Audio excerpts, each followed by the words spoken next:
Spread those thick legs a little wider, sweetheart. Women built like you always hide something. Officer Brent Maddox's voice scraped against Vanessa Rhodes's ear as his hands slipped down her hip. He didn't bother pretending this was a lawful search. His fingers pressed exactly where he wanted them.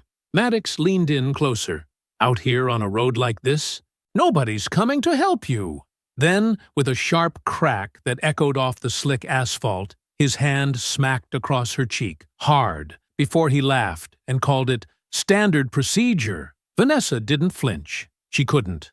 Not with a gun inches from her ribs and a man who thought she was just another powerless black woman he could break. He had no idea he'd just laid hands on the judge, scheduled to decide whether he kept his badge or his freedom. Before continuing, comment where in the world you are watching from and make sure to subscribe because tomorrow's story is one you can't miss. Through sheets of misty rain, Judge Vanessa Rhodes kept her BMW at a steady pace along the winding forest road. Headlights suddenly blazed in her rearview mirror, startling her from her thoughts. A patrol car rode close behind, its high beams flooding her car with harsh white light. Vanessa checked her speedometer. She was going exactly the limit. The patrol car swerved slightly, then straightened, staying uncomfortably close. "Really?" she muttered, gripping the steering wheel tighter. The shoulder looked treacherous in the rain, but when red and blue lights started flashing, she had no choice. Vanessa carefully guided her BMW onto the muddy gravel, trying to keep her tires from sliding in the wet grass beyond. Through her side mirror, she watched a tall figure emerge from the patrol car. The officer took his time approaching, circling her vehicle with slow, deliberate steps. His flashlight beam swept across her windows and paint job. Something about his movements felt wrong, more like a predator stalking prey than a routine traffic stop. When he finally appeared at her window, Vanessa lowered it halfway, keeping one hand visible on the steering wheel as she'd always instructed others to do. The beam of his flashlight hit her face. "License and registration," he demanded, without introducing himself or stating why he'd pulled her over. "Of course, officer," she replied evenly, reaching for her purse. The flashlight followed her movements. As she handed over her documents, she caught his nameplate in the glow. Officer Brent Maddox. He studied her license, then gave a low whistle. Well. Step out of the vehicle. I'd prefer to remain in my car, officer. Please tell me why you've pulled me over." "I said step out," he repeated, his voice hardening. Now. Years of maintaining composure in tense courtroom situations helped Vanessa stay calm as she opened her door. The rain immediately began soaking into her blouse. She stood tall, despite the mud threatening to ruin her heels. That's when Maddox's eyes raked over her body, lingering far too long. A smirk twisted his features. "Damn. Didn't expect someone this thick out here alone." Heat rose in Vanessa's chest, but she kept her voice steady. "Officer Maddox, I expect you to maintain professional conduct during this stop." Your comment was completely inappropriate. His smirk vanished. Something dark flashed across his face as he stepped closer, invading her personal space. The rain seemed to grow heavier, dripping from the brim of his hat. "Don't start with me," he growled. "Hands where I can see 'em." "Officer, I've cooperated fully. There's no need for—" "Hands up!" he barked, forcing her to backpedal toward the tree line. His flashlight beam slid down her body in a way that made her skin crawl. Vanessa raised her hands slowly, rain running down her arms. Her judicial robe was back in her car, and without it, she felt exposed, vulnerable. The trees loomed behind her, their branches creaking in the wind. Maddox's flashlight continued its inappropriate journey, lingering on her curves while his free hand rested on his weapon. She could feel the mud sucking at her shoes as she tried to maintain stable footing. Her heart pounded, but she refused to let fear show on her face. 2 decades of handling violent offenders had taught her that showing weakness only encouraged them. The rain intensified, drumming against the leaves overhead. Vanessa's clothes were soaked through now, but she kept her chin high, her dark eyes locked on Maddox's face. She categorized every detail of his appearance, every word and action, storing them away in her mind with the precision that had made her reputation in the courtroom. Maddox moved closer still, his boots squelching in the mud. The flashlight beam finally settled on her face, trying to blind her, to make her flinch. But Vanessa Rhodes had stared down far more intimidating men from her bench. She wouldn't give him the satisfaction of seeing her afraid, even as her pulse raced and every instinct screamed that she was in danger. Through the curtain of rain, his face twisted into something ugly. The thin veneer of official authority slipped away, revealing the predator beneath. He was close enough now that she could smell his aftershave mixing with the damp earth and pine needles. "You think you're so special," he sneered, voice barely audible above the rain. "Think you can tell us how to do our jobs?"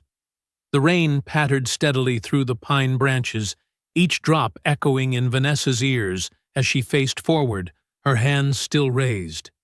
Behind her, Maddox's breathing grew heavier, more deliberate. She could feel his presence like a shadow at her back, making every nerve-ending tingle with warning. "Turn around," he commanded. "Hands on the trunk." Vanessa swallowed hard, her throat tight. "Officer Maddox, I will comply, but I need to know the reason for this search. What am I being detained for?" His laugh was ugly, cruel. In 2 quick steps, he closed the distance between them.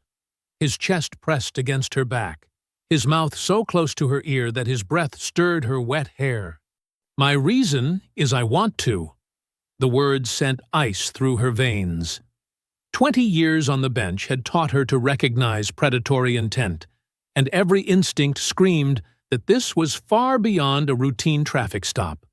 She placed her palms on the wet trunk of her BMW, the rain making the metal slick beneath her fingers. Maddox's hands started at her shoulders, moving down her arms with unnecessary slowness. Through the rain, she caught sight of his partner, Officer Tate, standing by their patrol car.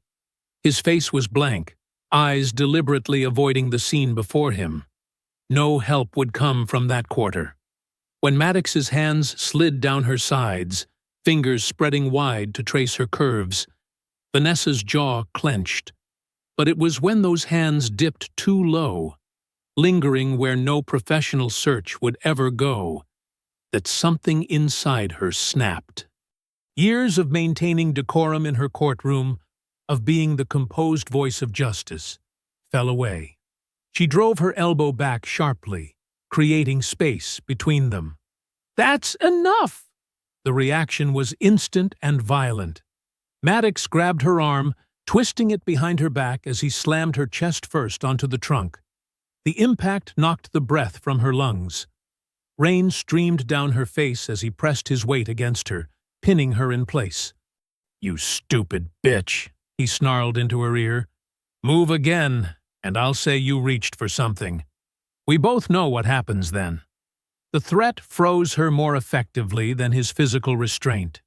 As a judge, she'd seen too many cases where "reached for something" became the justification for unspeakable violence. She'd heard the testimonies, seen the evidence photos, read the autopsy reports. Her chest heaved against the cold metal of her car as she forced herself to stay absolutely still. Water dripped from her chin, mixing with the tears she refused to acknowledge. The rain seemed to grow colder, each drop a reminder of her vulnerability. Her silk blouse clung to her skin, offering no protection from the man pressing her against her own vehicle. Through it all, Officer Tate remained a silent witness, his inaction speaking volumes. The blue and red lights still pulsed through the rain, casting alternating shadows across the muddy ground. Each flash illuminated the badge on Maddox's chest, a symbol of protection twisted into a weapon against her.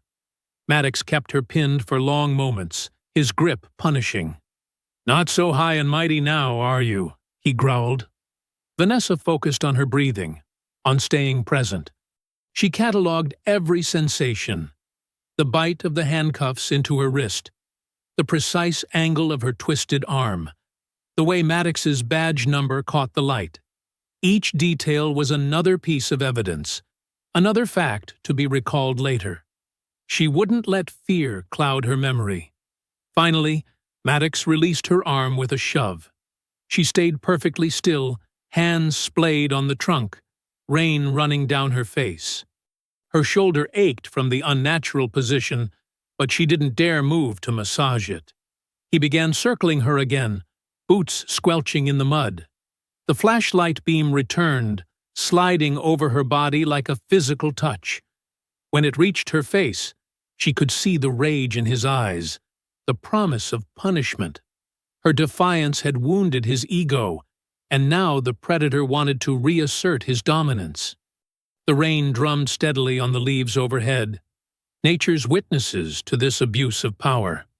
Each drop that fell seemed to whisper of justice, delayed but not denied. Vanessa held on to that thought as Maddox completed his circle. His face twisted with barely contained fury. The rain intensified, drumming against the trunk of Vanessa's BMW with increasing force. Each drop felt like another second ticking away in this nightmare. The water running down her arms as she remained frozen in place, palms pressed against the cold metal. Her silk blouse was completely soaked now, clinging uncomfortably to her skin. Maddox's boots scraped against the gravel as he positioned himself behind her again. "Let's try this one more time," he said, voice dripping with false authority. "And this time, you're gonna behave." His hands returned to her shoulders, but there was nothing professional about his touch now. He dug his fingers in painfully, working his way down her arms with deliberate roughness. Vanessa kept her face neutral, her mind racing through scenarios and consequences. Every movement, every word, every touch was evidence, if she survived to present it. The rain poured harder, creating curtains of water around them. Through the downpour, she could see Tate's silhouette by the patrol car, still watching with that detached interest. The red and blue lights caught the falling rain, creating an eerie dance of colors that seemed to mock the gravity of the situation. Maddox pressed closer, his chest against her back again. His breath was hot against her ear, a stark contrast to the cold rain. "Women built like you should know better than to talk back." His hands slid down her sides, fingers spreading possessively. "Some people need to learn their place." Vanessa focused on her breathing, keeping it steady despite the revulsion churning in her stomach. In her courtroom, she'd sentenced men like him, seen through their masks of authority to the predators beneath. But here, in the rain and darkness, the power dynamic was reversed. Her robe and gavel were miles away. The sound came before the sensation, a sharp crack that echoed across the empty road as Maddox's hand connected with her backside. The slap was hard enough to sting through her wet clothes, the sound amplified by the rain and silence. From the patrol car, Tate's smirk was visible even through the downpour. "Yeah," Maddox whispered, leaning close again. "Perfect." Vanessa's teeth clenched so hard her jaw ached, but she didn't move. She thought of every case she'd presided over where resisting arrest became a death sentence. One wrong move, one reaction, and Maddox would have the excuse he wanted. She could almost hear his future testimony. "She became combative, Your Honor. I feared for my life." Her shoulders tensed involuntarily at his touch, muscles coiling with the instinct to defend herself. Maddox noticed immediately. "Still wanting to resist?" he growled, seizing on the minimal movement. "That's it. You're done."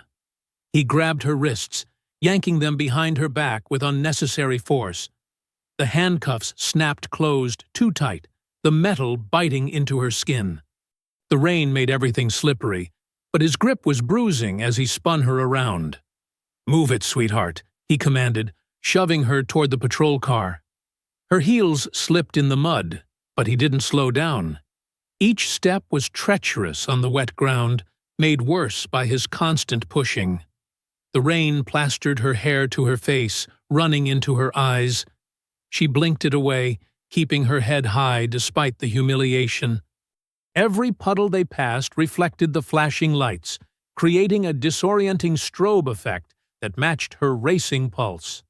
"Watch your head," Maddox said with mock courtesy, then deliberately pushed her down too fast as he forced her into the back seat. The door slammed behind her with a heavy finality. Through the rain-streaked window, her own reflection was distorted, barely recognizable.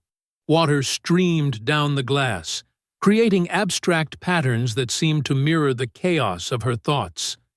The patrol car's engine rumbled to life, and they pulled away from her BMW, leaving it alone on the dark shoulder of the road.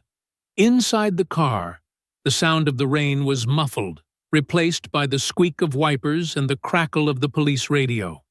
The handcuffs dug into her back against the hard plastic seat. Every bump in the road sent fresh pain through her shoulders, but Vanessa kept her expression neutral. She wouldn't give them the satisfaction of seeing her discomfort. The cruiser's interior smelled of wet leather and something metallic. Water dripped from her clothes, forming a small puddle at her feet. In the front seat, Tate and Maddox remained silent, but she could feel their satisfaction filling the confined space. The road stretched ahead, dark and wet, leading away from her vehicle and deeper into uncertainty. The patrol car pulled into the precinct parking lot as the downpour finally eased to a drizzle. Sodium vapor lights cast an orange glow over the wet pavement, reflecting in the puddles that had formed during the storm.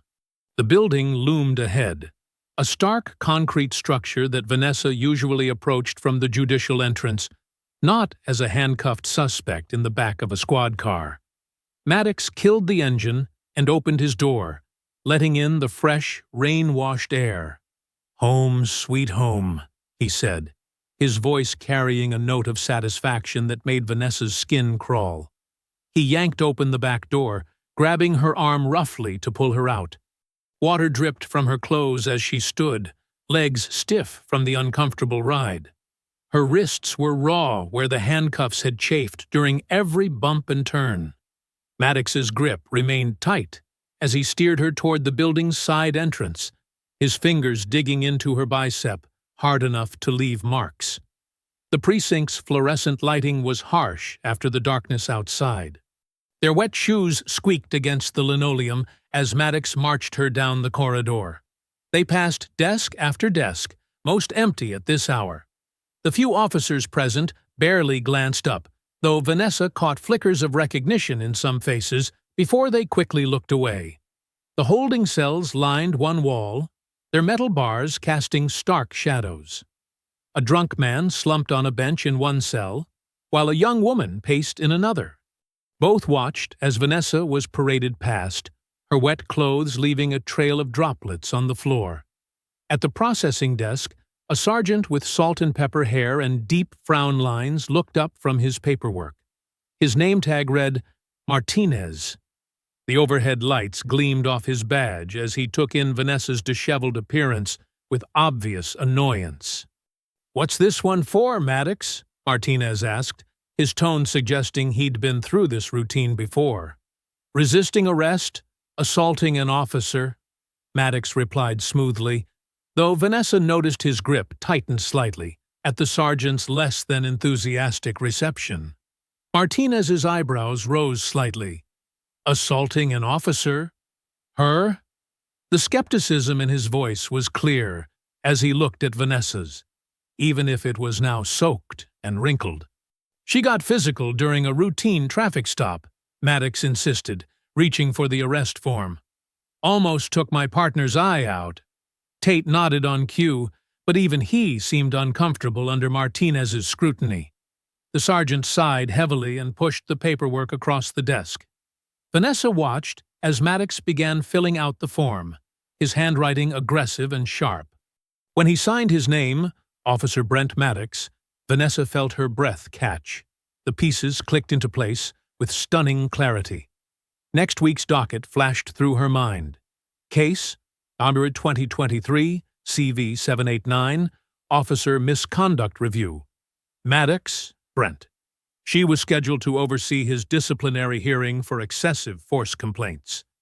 "You again?" Martinez muttered, shaking his head as he reviewed the form. The words were barely audible, but they confirmed what Vanessa already knew. This wasn't Maddox's first questionable arrest. The fluorescent lights hummed overhead as Martinez reached for the phone, his expression growing more troubled as he read through the details.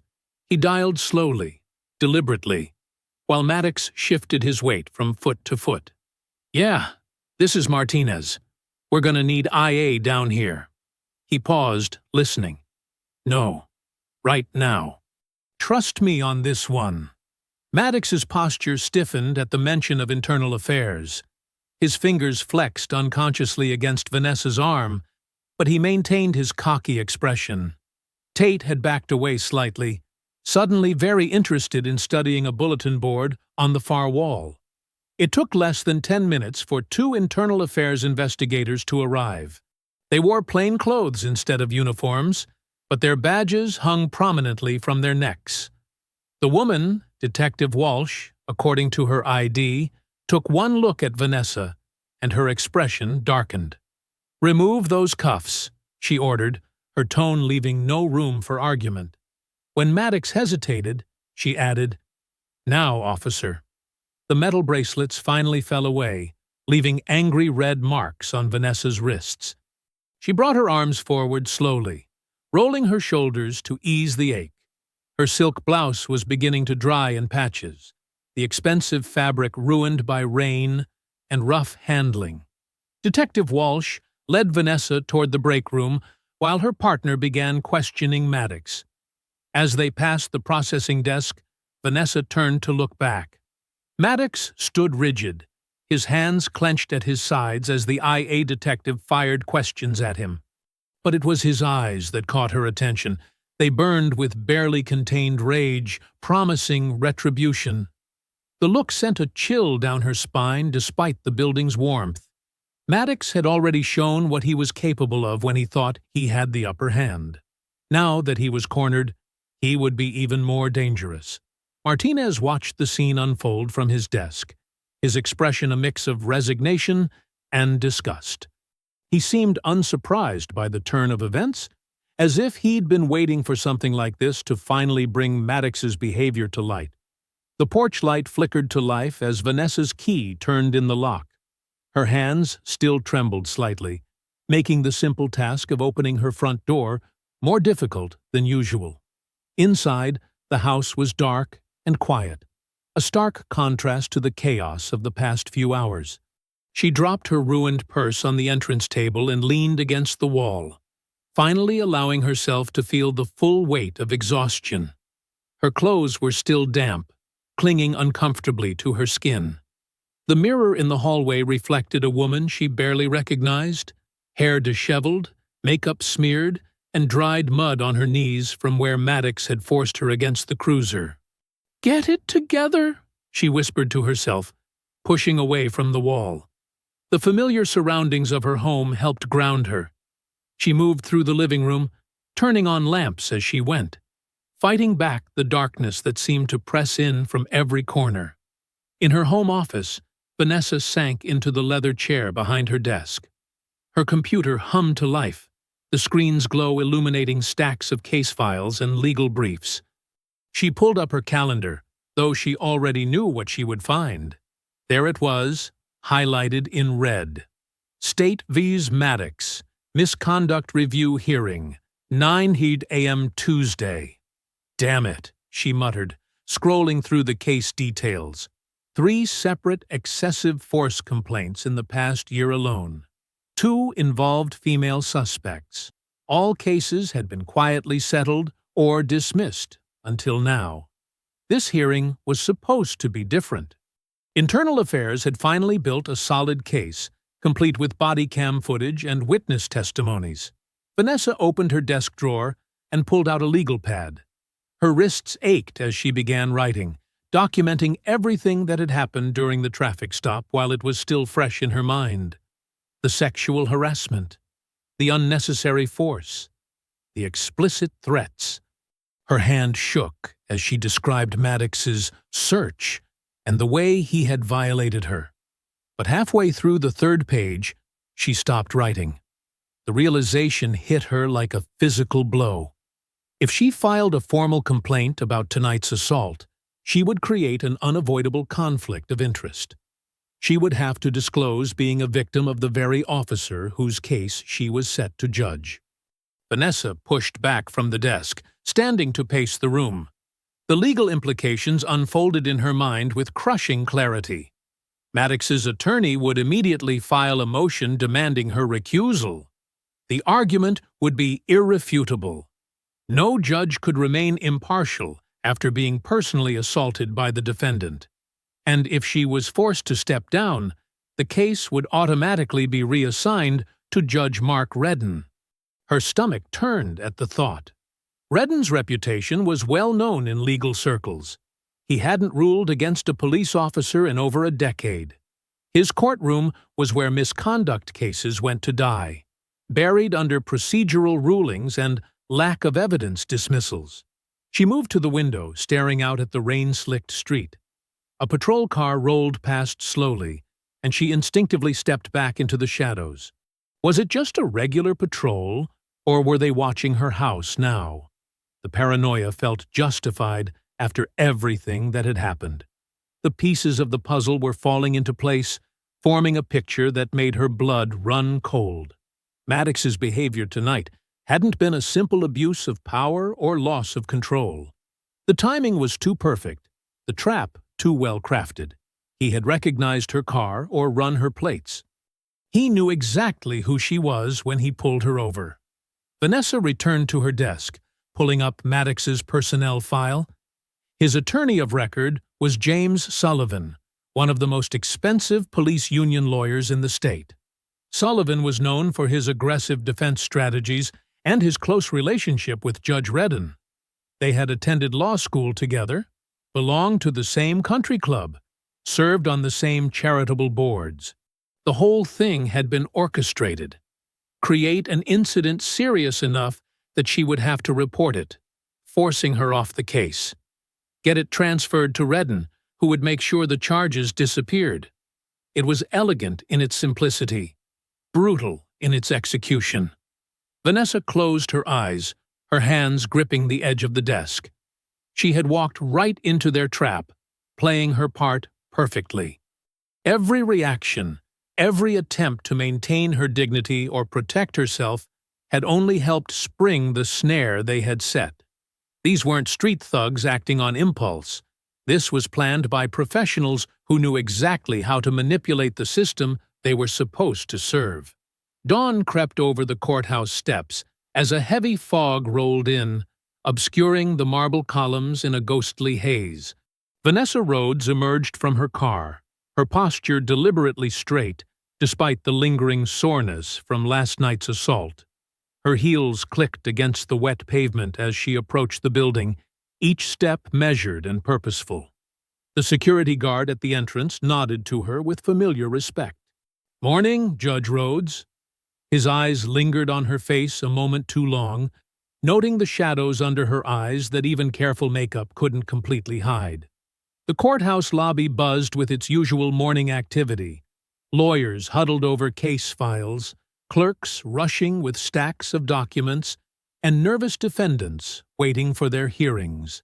But something felt off. The whispers seemed to follow her more closely than usual, and certain conversations stopped abruptly as she passed. "Judge Rhodes." A court clerk hurried toward her, looking flustered. "There's an emergency judicial review meeting in Conference Room B. They're waiting for you." Vanessa's jaw tightened. No notification, no agenda, just an ambush disguised as procedure. "Who called this meeting?" "Captain Doyle from the police union, Your Honor."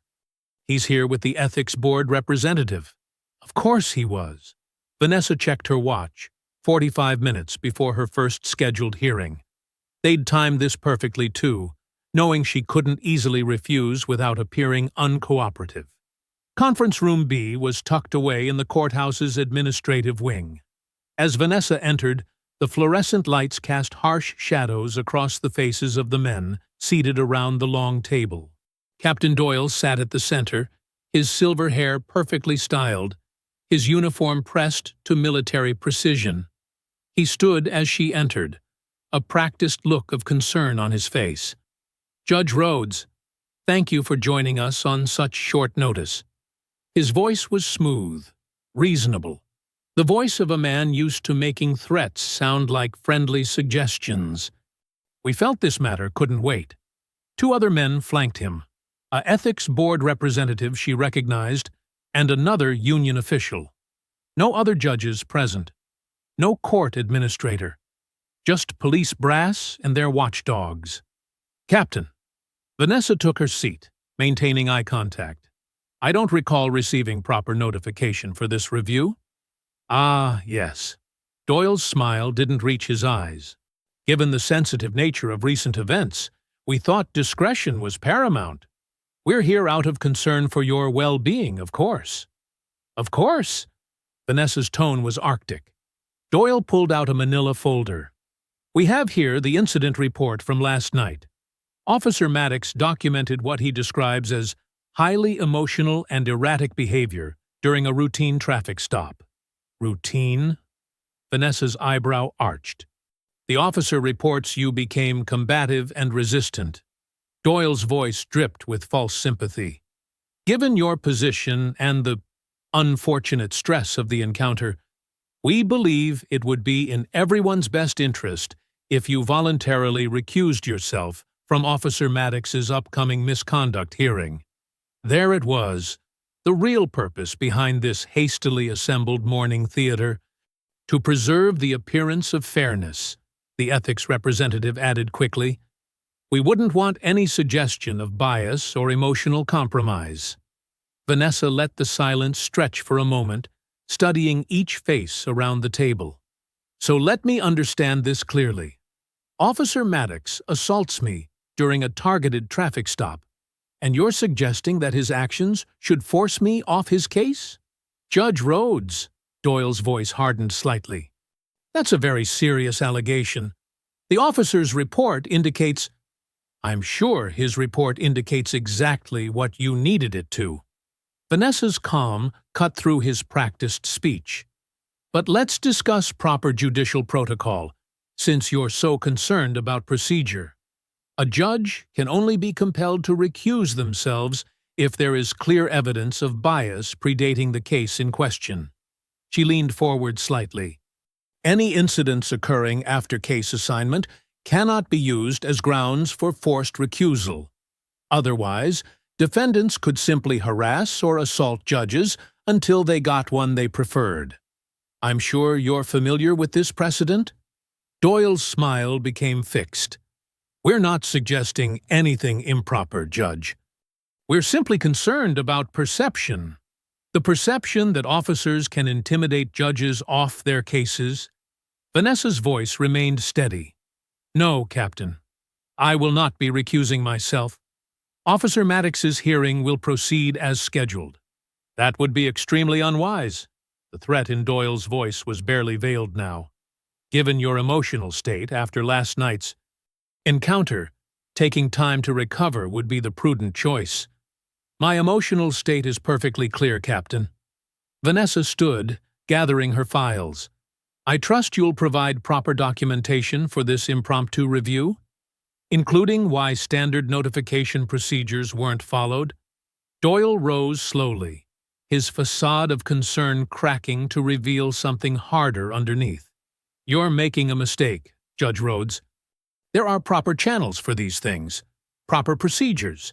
It would be a shame if your resistance to cooperation were to cause problems." "Are you threatening a sitting judge, Captain Doyle?" "I'm offering friendly advice." His eyes narrowed. "Take it or don't." Vanessa walked to the door, then turned back. I'll see Officer Maddox in my courtroom next week. Through proper channels, she stepped into the hallway, her heart pounding despite her outward composure. And there he was, Officer Maddox himself, leaning against the wall with his arms crossed. That same predatory smirk played across his face as their eyes met. Vanessa's chambers felt like a sanctuary after the confrontation, but her hands still trembled slightly as she closed the heavy wooden door behind her. She sank into her leather chair, allowing herself one deep, shaky breath before straightening her spine. The morning light filtered through the Venetian blinds, casting striped shadows across her desk. She pulled Maddox's misconduct file from her briefcase, the thick manila folder landing with a dull thud. The weight of it should have been reassuring. Substantial evidence meant a stronger case. But as she began to flip through the pages, her stomach tightened. "This isn't right," she muttered, spreading the documents across her desk. Reports that should have been sequential had gaps in numbering. Witness statements ended mid-sentence, their following pages mysteriously absent. Internal affairs investigations opened with damning allegations, but closed without explanation, marked insufficient evidence despite detailed complaints. A domestic violence call showed signs of tampering. Dates changed, names redacted beyond standard procedure. A resistance arrest report had clear inconsistencies, but the investigating officer's signature was smudged beyond recognition. Each incident formed a pattern, but the connecting pieces were systematically removed, like someone had taken scissors to a spider's web. "Jesus!" Vanessa whispered, running her finger along a particularly egregious alteration where whiteout was visible beneath modified text. These weren't just mistakes or oversights. This was professional sabotage, methodically executed over years. She found a civilian complaint from 6 months ago. A young woman reported Maddox had groped her during a traffic stop. The initial report was detailed, credible, supported by a phone recording. But the follow-up investigation was a single page. Complainant withdrew statement. No reason given. No signature from the victim. Just those 3 typed words. Vanessa's throat felt dry as she recognized the parallels to her own assault. How many others had there been? How many complaints buried, evidence lost, witnesses silenced? A soft knock at her door made her jump. She quickly gathered the scattered papers, her heart racing. "Come in," she called, forcing steadiness into her voice. The door opened just enough for a young officer to slip through. Female, Latina, probably mid-20s. Her uniform was crisp and new, but her hands fidgeted with the buttons of her jacket. Officer Moreno, according to her nameplate. "Judge Rhodes?" Her voice was barely above a whisper. She glanced nervously at the door behind her. "I'm sorry to disturb you." "It's all right, Officer Moreno." Vanessa kept her tone gentle, recognizing the fear in the young woman's eyes. "What can I help you with?" Lila Moreno stepped closer to the desk, her movements tense like a spooked deer. I saw what happened last night, in the parking lot." She swallowed hard. "I mean, after. When they brought you in." Vanessa's face remained carefully neutral, but her pulse quickened. "Go on." The way Officer Maddox was acting, Moreno's voice cracked slightly. The things he said when he thought no one was listening. She reached into her pocket with trembling fingers, producing a small evidence envelope. "You didn't deserve what he did." The envelope made a soft sound as it landed on Vanessa's desk. Before she could respond, Officer Moreno was already backing toward the door. "Wait," Vanessa called softly. "Are you sure about this?" Moreno paused, her hand on the doorknob. Someone has to stop him. Then she was gone, her footsteps fading quickly down the hall. Vanessa stared at the envelope for a long moment. It was standard police evidence packaging, but unsealed. With careful fingers, she opened the flap and tipped the contents onto her desk. A small USB drive slid out, marked with a simple label. Deleted BWC footage. Body-worn camera footage. The kind that was supposed to be automatically uploaded and preserved. The kind that somehow went missing whenever Maddox was involved in a complaint. Vanessa picked up the drive, its plastic casing warm in her palm. Her pulse raced as she considered the implications. Body cameras didn't just record video. They logged GPS coordinates, timestamps, and officer locations. If this contained what she thought it did, it wasn't just evidence of her assault. It could be the thread that unraveled years of covered-up misconduct. She turned the USB over in her hands, aware that she was holding something people had gone to great lengths to destroy. The risks Officer Moreno had taken to preserve and deliver this evidence were enormous. The risks of using it might be even greater. The drive felt impossibly heavy for something so small, weighted with the potential to expose not just one corrupt officer, but an entire system that protected him. Vanessa's fingers closed around it tightly, feeling the edges press into her palm. Dawn crept through Vanessa's kitchen windows, the pale light casting long shadows across her wooden table. She sat alone, laptop open, hands wrapped around a coffee mug that had long since gone cold. The house was silent except for the soft hum of her computer and the distant chirp of early morning birds. Her finger hovered over the USB drive for a moment before she plugged it in. The files appeared immediately, dozens of them, each labeled with dates and badge numbers. Her stomach clenched as she found the most recent one, dated last night. The video began playing. Rain-streaked darkness filled the frame, punctuated by the red and blue flash of patrol lights. Maddox's body camera captured his approach to her car, the footage bouncing slightly with each step. His breathing was already heavy, excited. "Damn!" His voice came through clearly. "Didn't expect someone this thick out here alone." Vanessa's hands tightened around her mug as she watched herself step out of the car, maintaining composure even as Maddox circled her like a predator. The camera caught every moment of escalating tension, every subtle shift in his posture as he moved from professional pretense to outright aggression. Then came the radio chatter. "You got something good, Maddox?" His response made her skin crawl. "Oh yeah, got me a judge who needs to learn respect, and she's thick. Gotta get my fun." Laughter crackled through the radio. "Show her who's boss." "Judge or not, I'll make her bend." Vanessa paused the video, taking a deep breath. The casual way they discussed assault, the shared understanding that power meant permission, it confirmed everything she'd suspected about the department's culture. This wasn't just one bad officer. This was systematic. She pressed play again. The camera caught Maddox's initial pat-down, his hands lingering too long, his whispered threats. But just before the slap, he twisted away, deliberately moving his body so the camera wouldn't capture the assault directly. The audio, however, picked up everything. The sharp crack of his hand, his satisfied laugh, her controlled breathing as she fought to stay still. "Yeah, perfect." His voice dripped with satisfaction. The sound of handcuffs clicking shut followed, then the crude comments as he marched her to his car. Vanessa stopped the video, her coffee completely forgotten. She opened other files on the drive, finding a pattern. Footage of Maddox with other women, all carefully positioned just out of frame during crucial moments. But the audio telling the full story.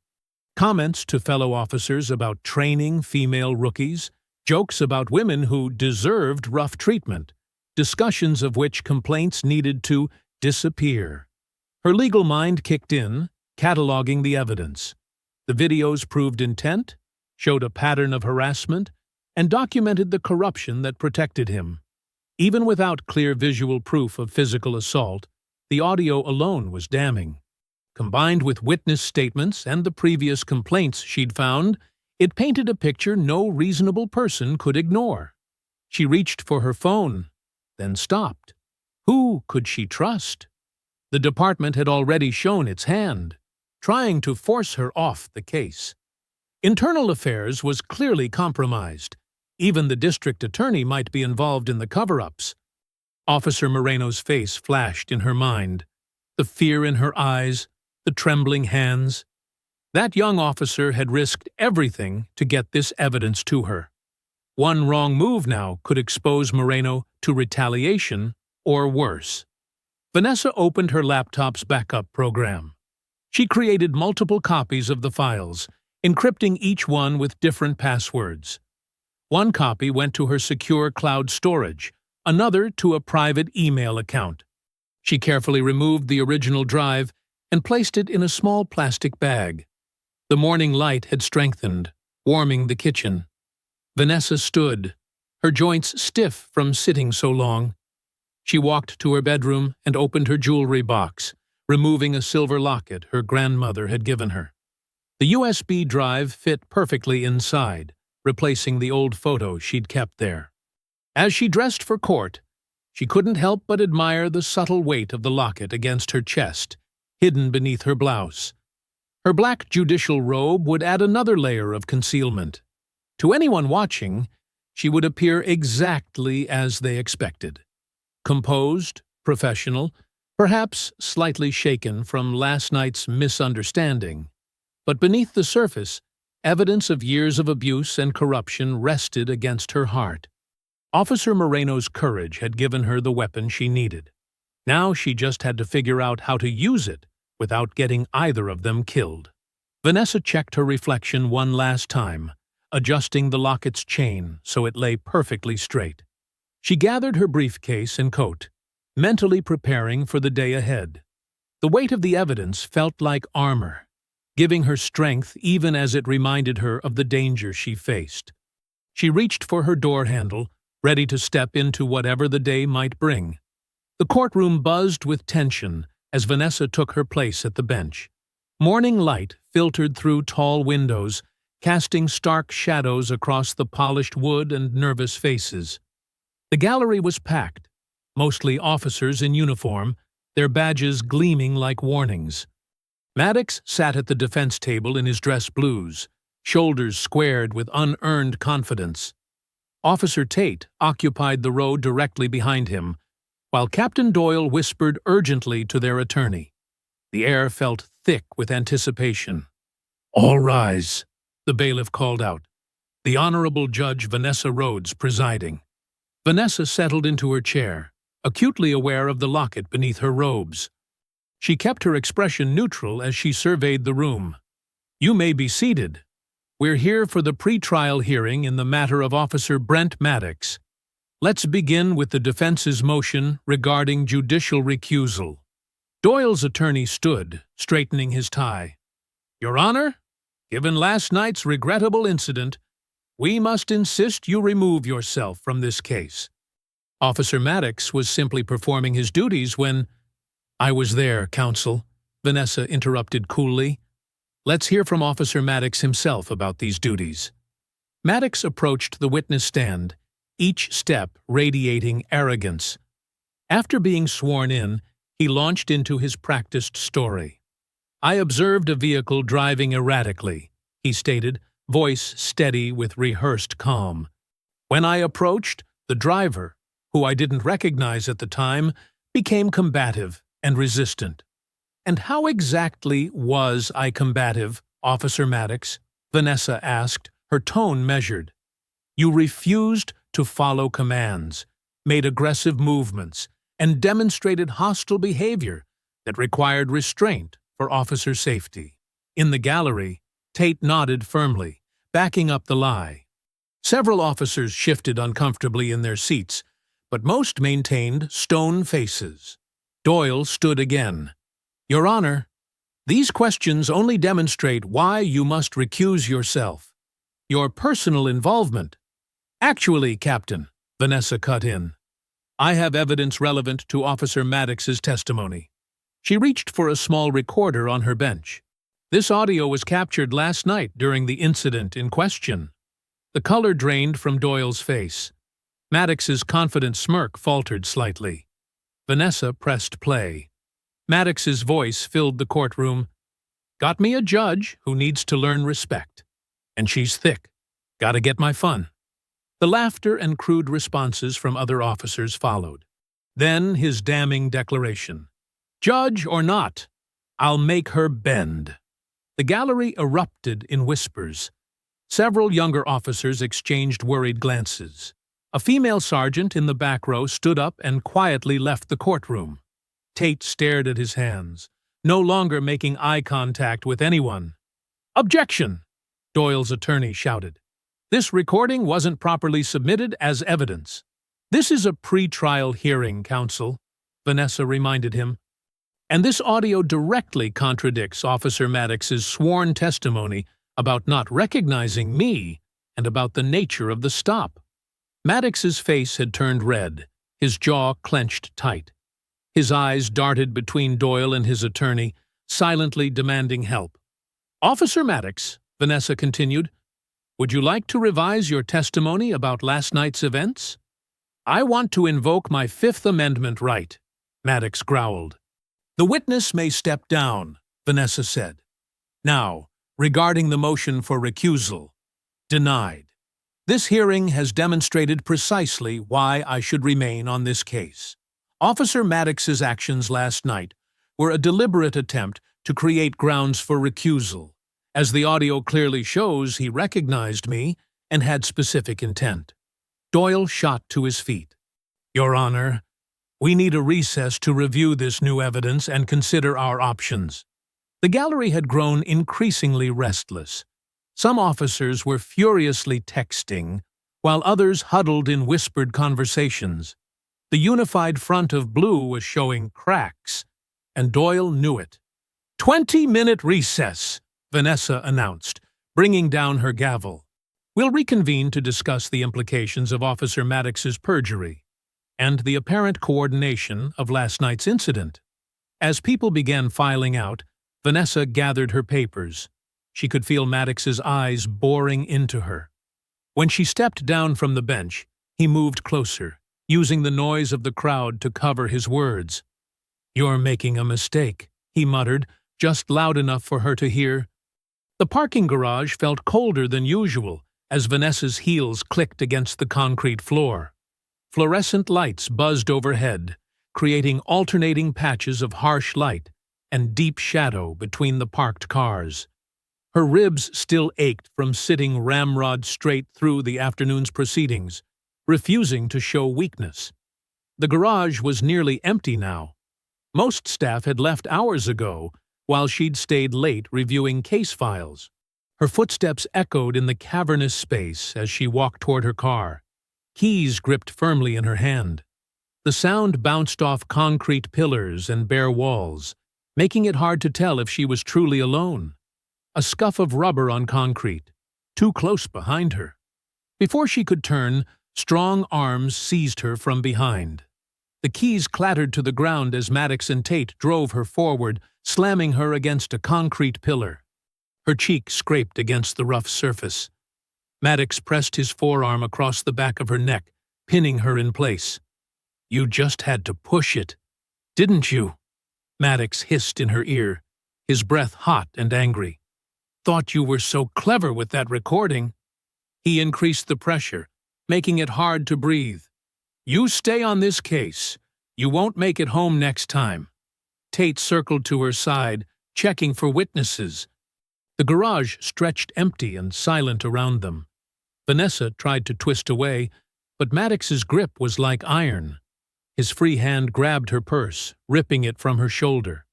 The contents scattered across the floor. Tate snatched up her phone, smashing it against the pillar until the screen shattered and went dark. No more recordings, Tate muttered, dropping the broken pieces. Maddox spun her around, slamming her back against the concrete. His face was twisted with rage, all pretense of professional control abandoned. Think you can embarrass me in my own courthouse? It's not your courthouse, Vanessa managed through gritted teeth. And this proves everything I said about you. Maddox's response was a sharp jab to her ribs that left her gasping. Tate moved in, landing another blow to her side. The pain was explosive, stealing her breath. But Vanessa wasn't helpless. As Tate drew back for another strike, she drove her knee up hard into his thigh. He stumbled back with a grunt of pain. She fought against Maddox's grip, catching him in the shin with her heel. "Bitch," he snarled, shoving her harder against the pillar. 2 against 1 was too much, especially against trained officers who knew how to hurt without leaving obvious marks. "Hey, what's going on down there?" A voice echoed from the stairwell, the night security guard making his rounds. Maddox released her instantly, backing away. "This isn't over," he growled. He and Tate melted into the shadows between cars, footsteps fading quickly. Vanessa sagged against the pillar, one arm wrapped protectively around her ribs. She could hear the security guard's footsteps approaching. "Judge Rhodes? Are you all right?" The guard hurried over, flashlight beam cutting through the dimness. His eyes widened as he took in her disheveled appearance and the scattered contents of her purse. "Call the police," she said firmly, despite the pain in her side. "I want to file a report." 20 minutes later, a young patrol officer stood awkwardly with his notepad, glancing nervously at his sergeant. Vanessa had gathered her belongings, except for the ruined phone, which was now sealed in an evidence bag. "Can you describe your attackers?" the officer asked, his pen hovering uncertainly. "Officer Brent Maddox and Officer Riley Tate," Vanessa stated clearly. "They were waiting for me after court." The officer's hand shook slightly as he wrote the names. His sergeant's face had gone carefully blank. "Ma'am, are you sure about those names?" the sergeant asked carefully. "That's a serious accusation against fellow officers." "I'm very sure," Vanessa replied, "and I want it on record." The officer wrote with visible reluctance, his handwriting growing smaller, as if trying to make the names less noticeable on the page. Both officers kept glancing around the garage as if expecting Maddox to materialize from the shadows. After taking her statement, they offered to escort her to her car. Vanessa accepted, knowing the real danger had already made its point, and slipped away into the night. Finally, alone in her car, Vanessa gripped the steering wheel with trembling hands. Each breath sent sharp pains through her ribcage. The garage's exit ramp seemed impossibly far away, the darkness beyond it threatening. But she forced herself to start the engine, to put the car in drive, to begin the journey home. Her hands wouldn't stop shaking, no matter how tightly she gripped the wheel. Every shadow on the road made her flinch. But she kept driving, mind racing with the implications of what had just happened, and what it meant for the days ahead. Morning light filtered weakly through the courthouse windows as Vanessa made her way through the entrance, each step carefully measured. Her ribs protested with sharp stabs of pain beneath her tailored suit jacket. The bruises, hidden by her clothing, felt like a map of last night's attack pressed into her skin. Security guards watched her pass, their eyes sliding away uncomfortably. Word had already spread. The morning staff moved around her like water around a stone, maintaining careful distance. No one wanted to be seen taking sides. "Judge Rhodes," a clerk hurried toward her, tension visible in his face. "The Judicial Review Committee requests your immediate presence in Conference Room A." Vanessa nodded, keeping her expression neutral despite the way her stomach clenched. She'd expected this, the next move in their game. The committee wouldn't have convened this early without orchestration. The conference room doors opened to reveal 5 faces, arranged behind the long table, their expressions ranging from concerned to openly hostile. Chief Judge Martinez sat center, flanked by 2 other senior judges and 2 court administrators. Captain Doyle stood in the corner, arms crossed, a satisfied smirk playing at the corners of his mouth. "Please be seated, Judge Rhodes," Martinez said, his tone formal but strained. "We need to address some deeply troubling developments." Vanessa lowered herself carefully into the chair, refusing to show how much it hurt. "What developments would those be?" Martinez shuffled papers in front of him. "We've received multiple reports of ongoing conflicts between you and Officer Maddox. culminating in a physical altercation in the parking garage last night. Yes, Vanessa said steadily. I was attacked by Officer Maddox and Officer Tate. I filed a police report. That's not what the witness statement says. Martinez slid a document forward. According to this, you confronted Officer Maddox in an aggressive manner and had to be restrained when you attempted to strike him. The lie was so bold it almost took Vanessa's breath away. That's completely false. Check the security cameras. Unfortunately, there seems to be a technical issue with the garage cameras from that time period, one of the administrators said smoothly. No footage is available. Of course. Vanessa's hands tightened in her lap. The security guard who responded can confirm my version of events. Officer Thompson is on vacation. Doyle spoke up from his corner. Left this morning for a 2-week cruise. Funny timing. The pieces clicked into place. They'd been busy overnight, eliminating evidence, pressuring witnesses, crafting their narrative.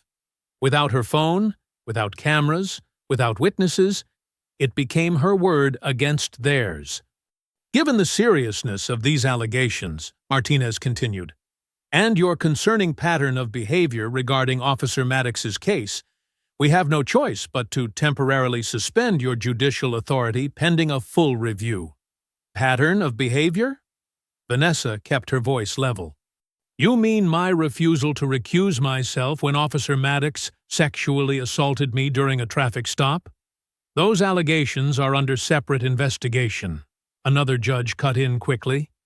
For now, your cases will be reassigned to ensure the integrity of the court is maintained. Judge Redden will be taking over your docket, Martinez added, not meeting her eyes. Just as they'd planned all along. Vanessa's jaw tightened. And Officer Moreno? The witness who provided evidence of Officer Maddox's misconduct? Officer Moreno has been placed on administrative leave while Internal Affairs reviews some concerning irregularities in her conduct, Doyle said, his smirk widening. Tampering with body camera footage is a serious offense. They were systematically dismantling every piece of resistance, every thread of support. The machine was operating at full power now, crushing anyone who dared stand against it. This committee's decision is effective immediately, Martinez declared. Please clear your chambers by end of day. You'll be notified when the review is complete. Vanessa stood carefully, her ribs screaming in protest. Is there anything else? Yes.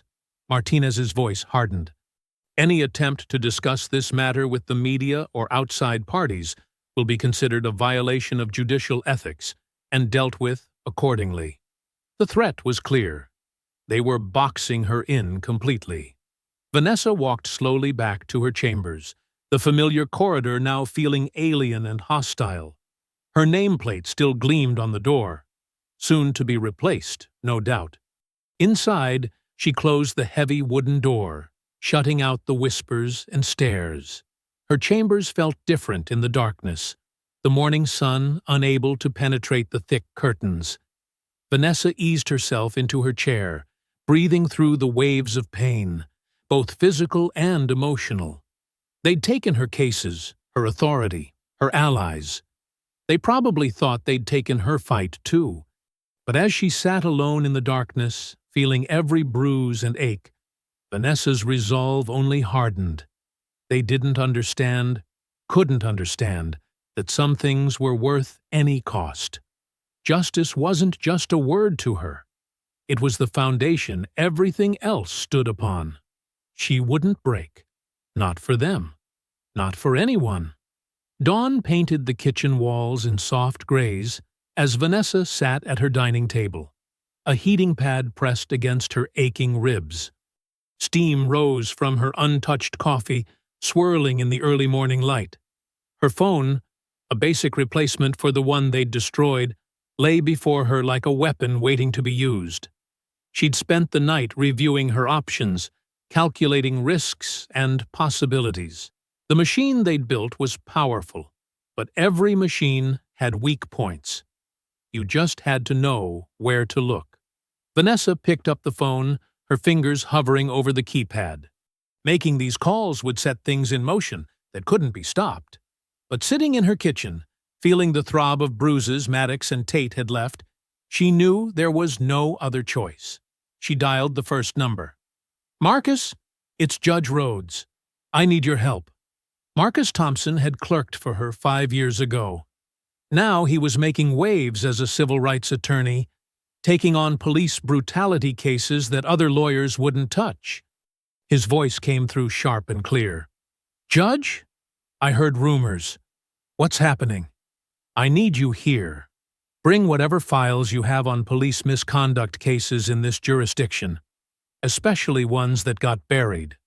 A pause. "You're going after them, aren't you?" "They're not giving me much choice. I'll be there in 2 hours." The second call went to Diana Martinez, forensics specialist with the State Crime Lab.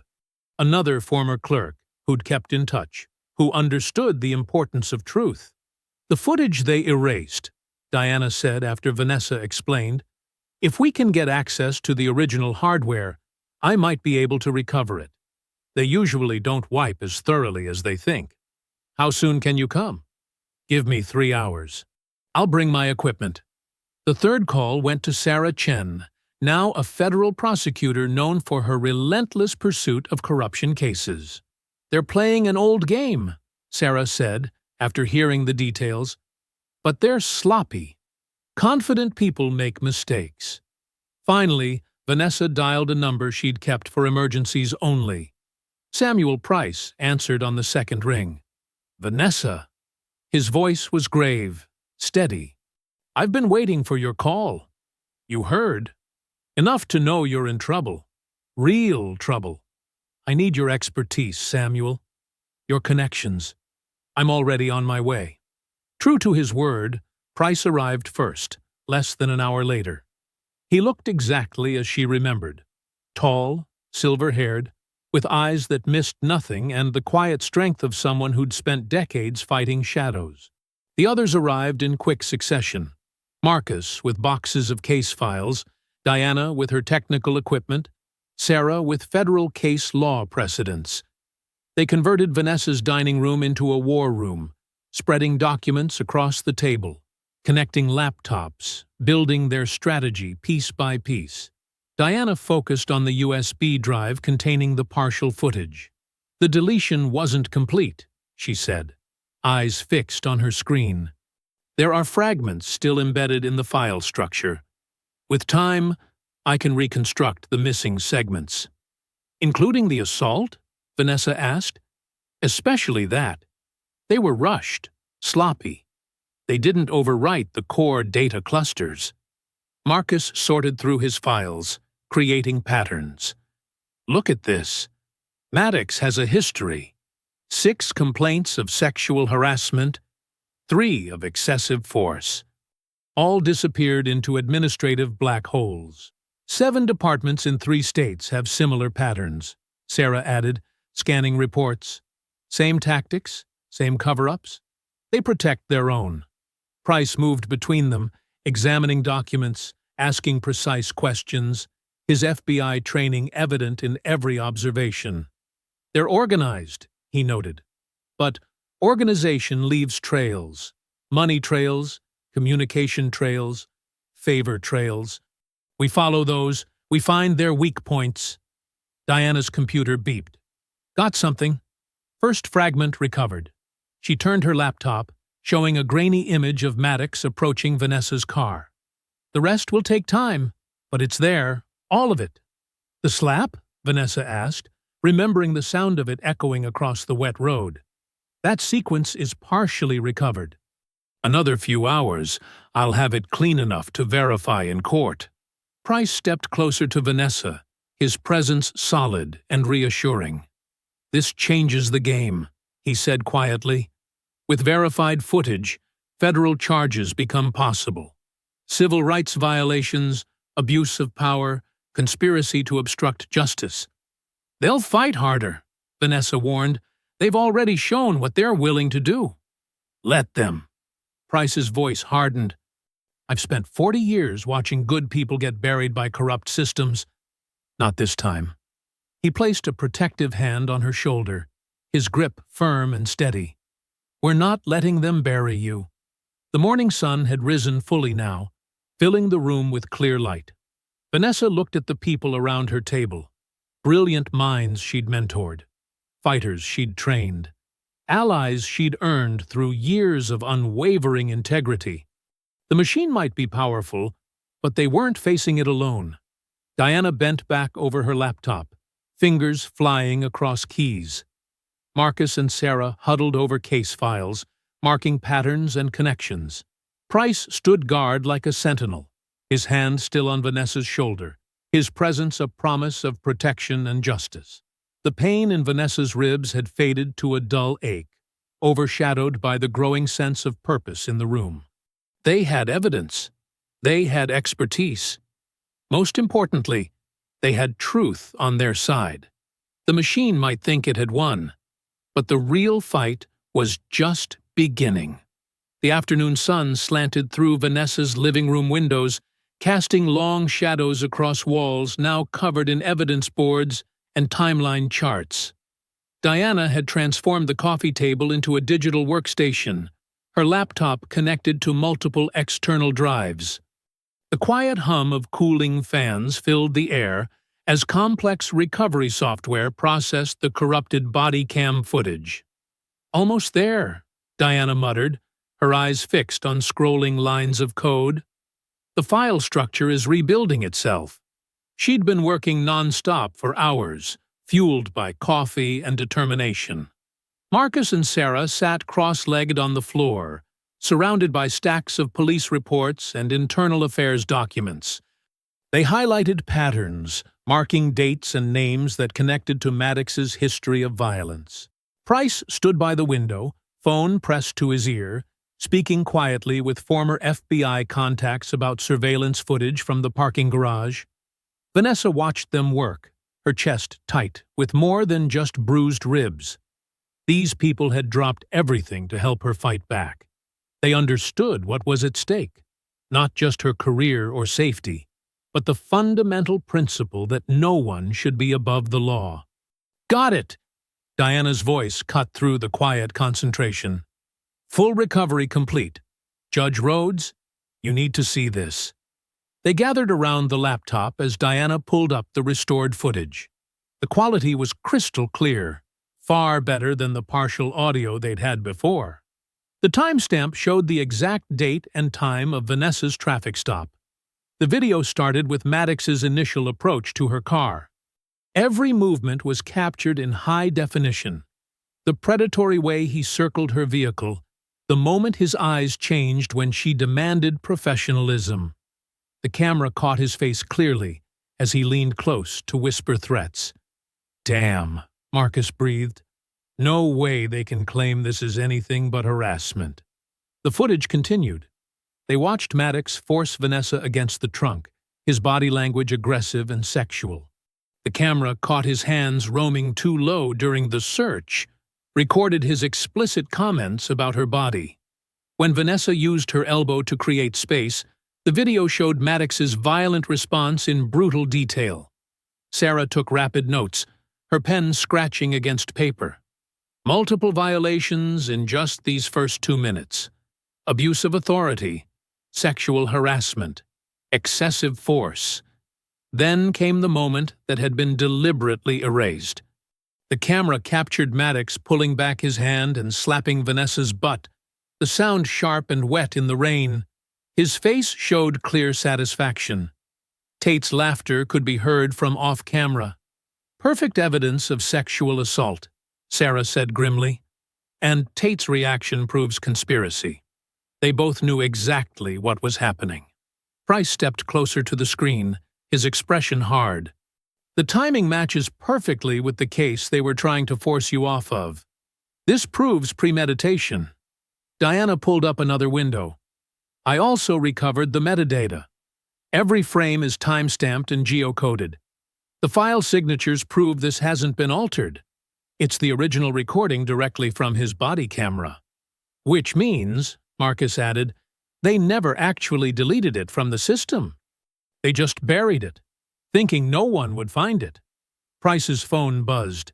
He checked the message, nodding slowly.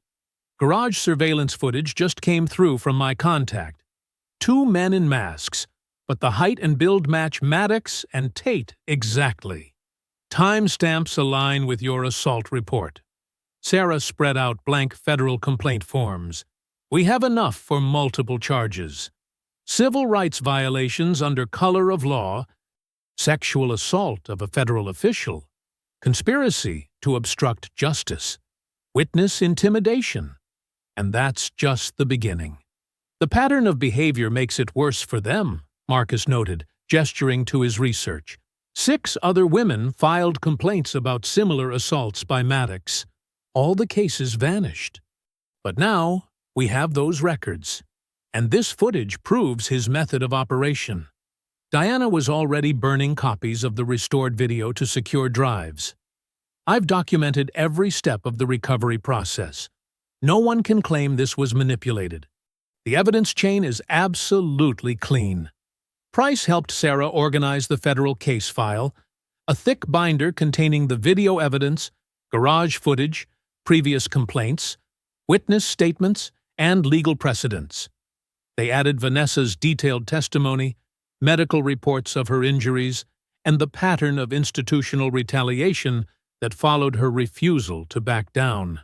This is bulletproof, Sarah said, reviewing the final assembly. They can't bury it, can't distort it, can't make it disappear. The second this hits a federal judge's desk, Maddox and his protectors are finished.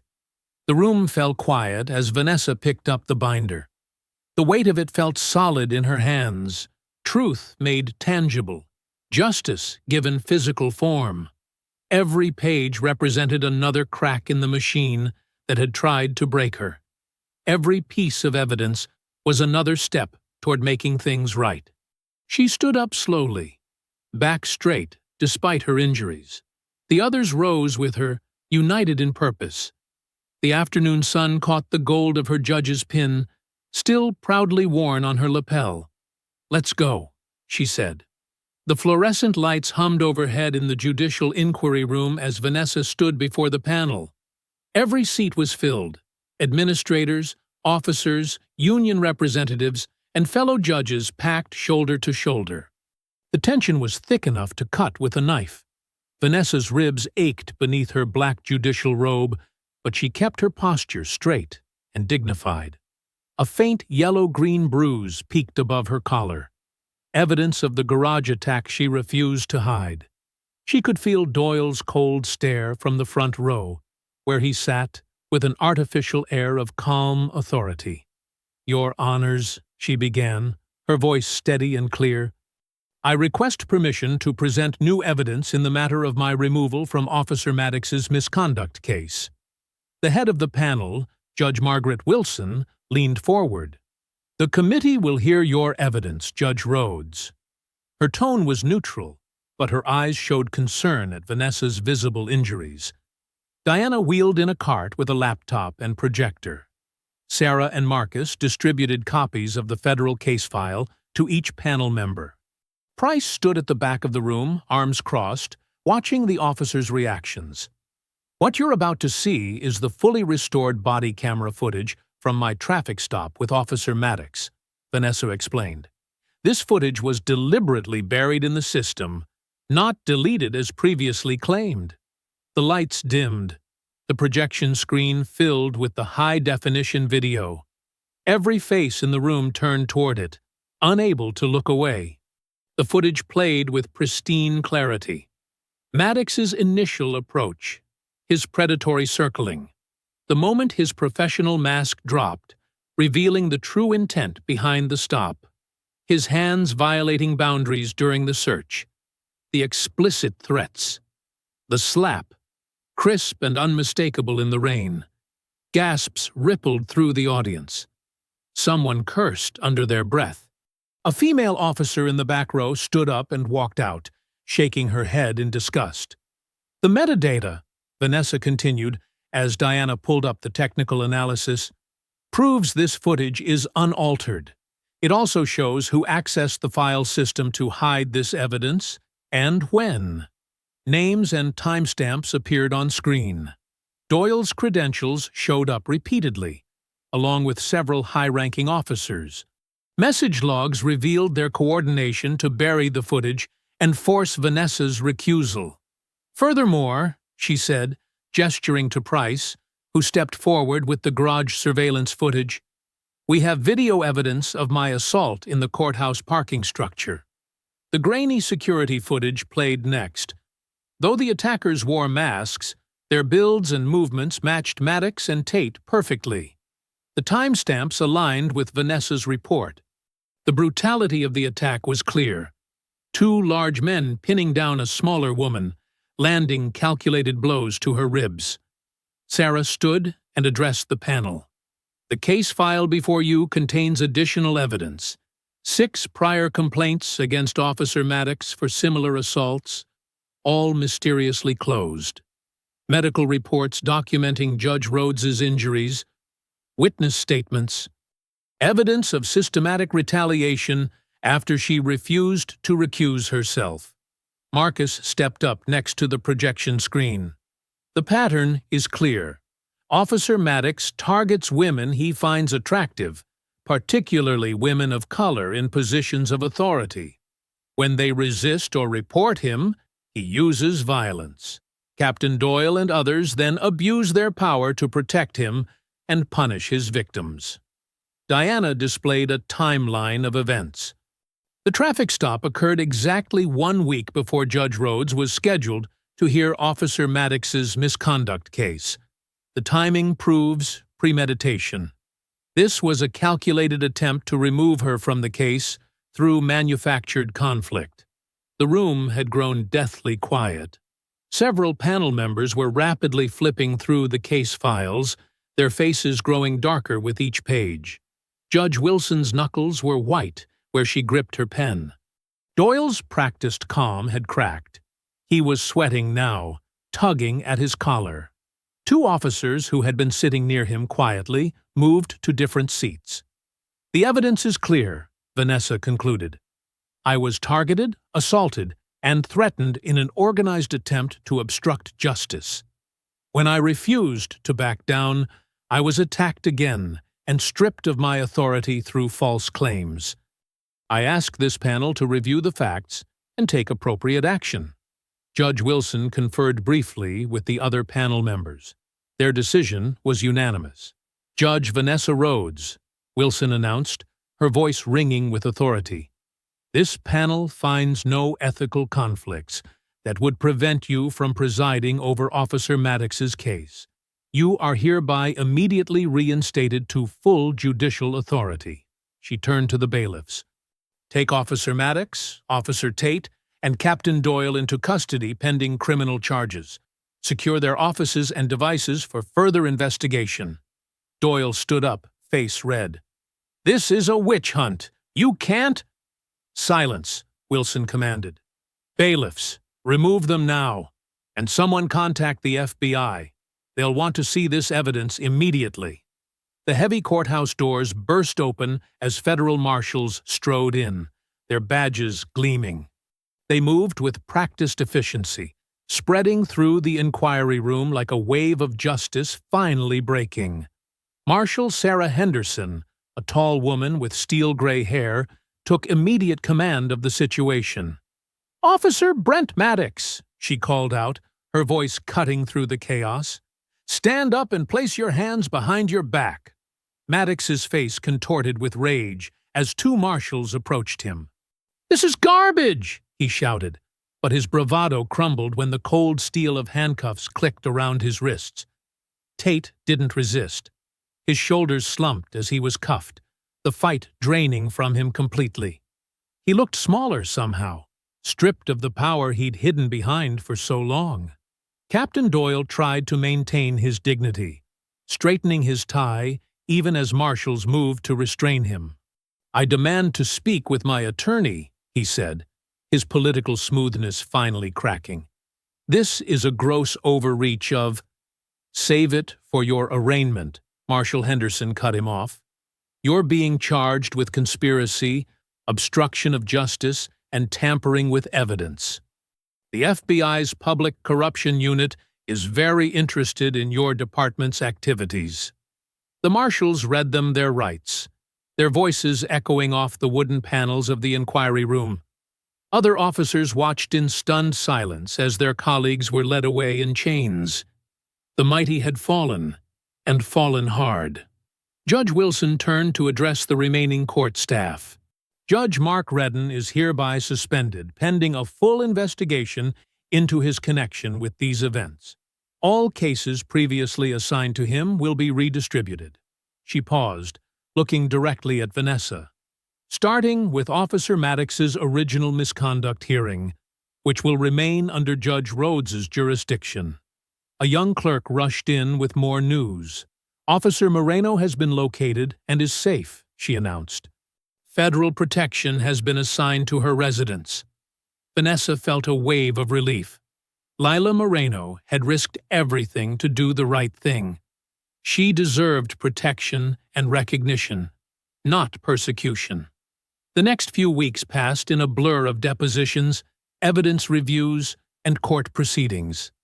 Vanessa's chamber hummed with activity as more victims came forward, encouraged by her stand against corruption. The wall of silence that had protected Maddox for so long crumbled completely. The trial itself was swift and decisive. The evidence was overwhelming, and Maddox's attempts to play the victim fell flat. The jury saw through his practiced charm to the predator beneath. They watched the footage of him circling Vanessa's car, heard his threats, saw the brutality of the garage attack. When the verdict came back, it was guilty on all counts: sexual assault, abuse of power, witness intimidation, and conspiracy. News cameras flashed as Maddox was led from the courtroom in Prison Orange, his badge and power stripped away forever. Tate had already pleaded guilty in exchange for testimony against Doyle and others involved in the cover-up. The corruption investigation expanded, reaching into other precincts and exposing a network of protection that had enabled abusers for years. The mayor held a press conference on the courthouse steps, praising Vanessa's courage and integrity.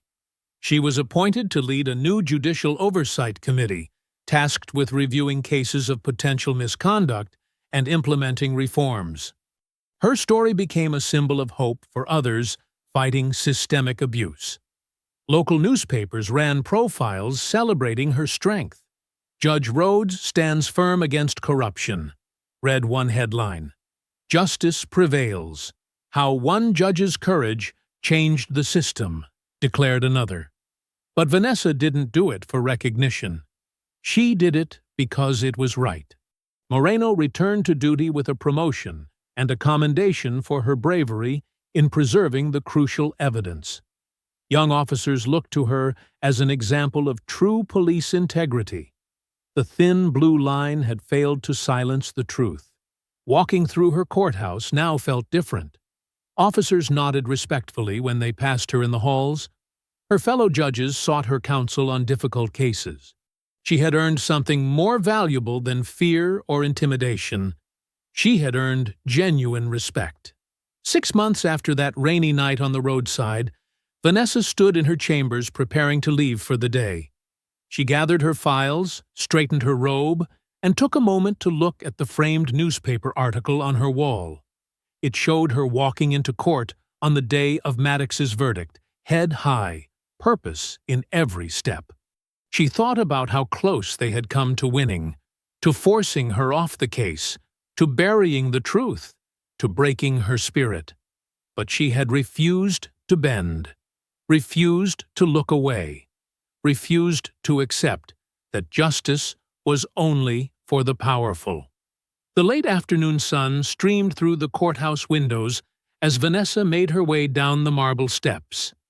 The air was warm and clear, so different from the dark rain of that first night. She paused at the bottom, feeling the light on her face. She had won, not just for herself, but for every person who had ever faced abuse of power and thought they had no choice but to submit. She had shown them there was another way. Stand firm, speak truth, and justice will prevail. The warm breeze carried the scent of blooming flowers as Vanessa walked to her car, her head high, her steps confident. She had not bent. She had not broken. She had won. If you enjoyed the story, leave a like to support my channel and subscribe so that you do not miss out on the next one. On the screen, I have picked 2 special stories just for you. Have a wonderful day.